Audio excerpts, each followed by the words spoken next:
اور پھر حرام کھانے میں کیا کیا ہے؟ حلال کھانے کے اندر حد سے زیادہ کھانا کھانا بھی حرام ہے۔ کھانا حلال ہے، حلال مال کا ہے، پاکیزہ بنا ہوا ہے، اتنا کھایا کہ بیمار پڑ گیا، مضر ہو گیا، نقصان دہ ہو گیا، تو یہ کھانا اس کے لیے جائز نہیں ہے، یہ اسراف ہے۔ تو اسراف میں یہ بات شامل ہے۔ اسراف کا یہی معنی نہیں ہے کہ کھانا بہت زیادہ بنایا اور ضائع کر دیا، وہ اسراف ہے۔ حد سے زیادہ کھانا بھی اسراف ہے، کھانے میں اعتدال کیا جائے۔ امام شافعی رحمۃ اللہ علیہ ارشاد فرماتے ہیں کہ پیٹ بھرا ہوا جو ہو، ہر وقت جو پیٹ بھرا ہوا ہے اس میں کبھی حکمت اور دانائی نہیں آ سکتی۔ حکمت اور دانائی کبھی بھرے پیٹ میں نہیں آ سکتی۔ جب بھوک لگے تو کھانا کھائے، اور جب تھوڑی سی بھوک ہو تو کھانا چھوڑ دے۔ یہ بہترین کھانے کا علاج، کھانے کے ذریعے سے بیماریوں کا حل ہے کہ جب آدمی کو بھوک لگے تو کھائے اور تھوڑی سی بھوک ہو تو چھوڑ دے۔ اور پھر کھانے میں یہ بات بھی حرام ہے، یہ تو یقیناً سراسر حرام ہے کہ کسی شخص کا مال اس کی اجازت کے بغیر کھانا، اسے اجازت لیے بغیر کھانا کسی کا مال، یہ حرام ہے۔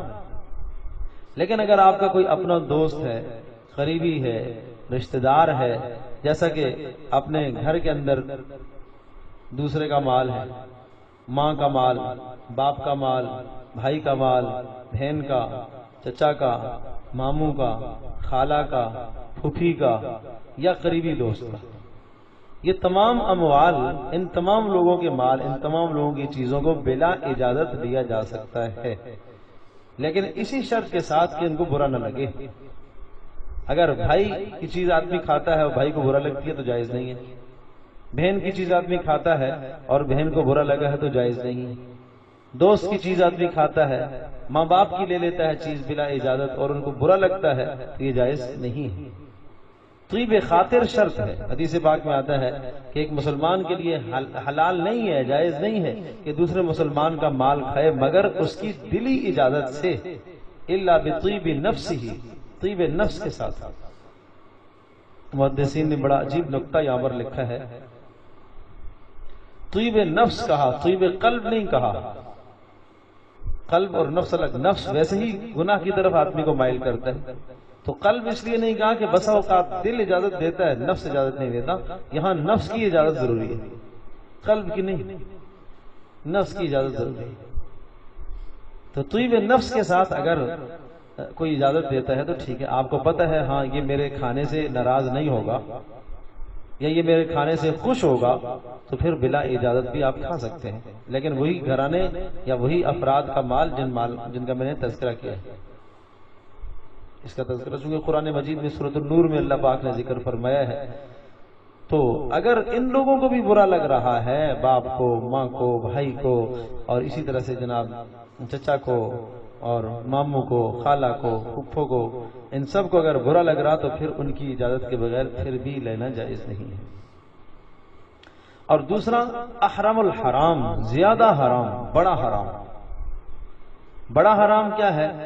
لوٹ کر کھانا، چھین کر کھانا۔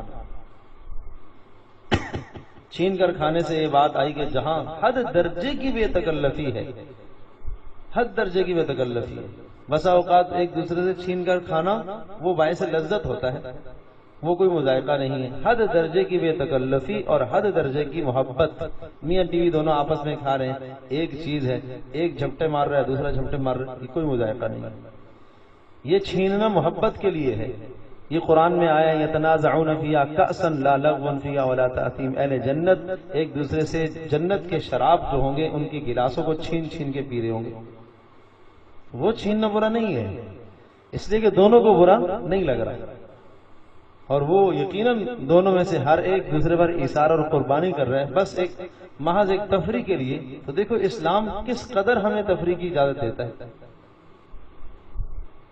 تو یہ چھیننا کوئی برا نہیں ہے، لیکن وہ چھیننا کہ کسی سے کا مال لوٹ کے لے آیا ہے، چوری کر کے لے آیا ہے، تو یہ تو کسی بھی صورت میں یہ احرم الحرام ہے، حرام سے بھی بڑا حرام ہے، ڈبل حرام ہے۔ اور تیسرا سخت سے سخت ترین بدترین حرام وہ ہے یتیم کا مال کھانا. بدترین حرام اس قدر حرام ہے کہ جس کے متعلق ارشاد فرمایا ان الذين ياكلون اموال اليتامى ظلما انما ياكلون في بطونهم نارا وسيصلون سعيرا. جو لوگ یتیموں کا مال کھاتے ہیں وہ یہ نہ سمجھے کہ یہ مال کھا رہے ہیں، یہ پیٹ میں آگ بھر رہے ہیں، یہ پیٹ میں آگ بھر رہے ہیں.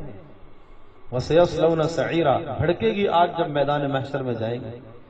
مفسرین نے لکھا ہے ایسے بھڑکے گی جس طرح سے آتش گیر مادے ہوتے ہیں، پیٹرول ہے، اس کے قریب میں آگ جاتی ہے تو خود آگ لگ جاتی ہے، وہ آگ کو کھینچ لیتا ہے. اس طرح سے یتیم کا مال میدان محشر میں ہی جہنم کی آگ کو اپنی طرف کھینچ کے لے آئے گا، پیٹ میں آگ لگ جائے گی، آگ بھڑک آئے گی.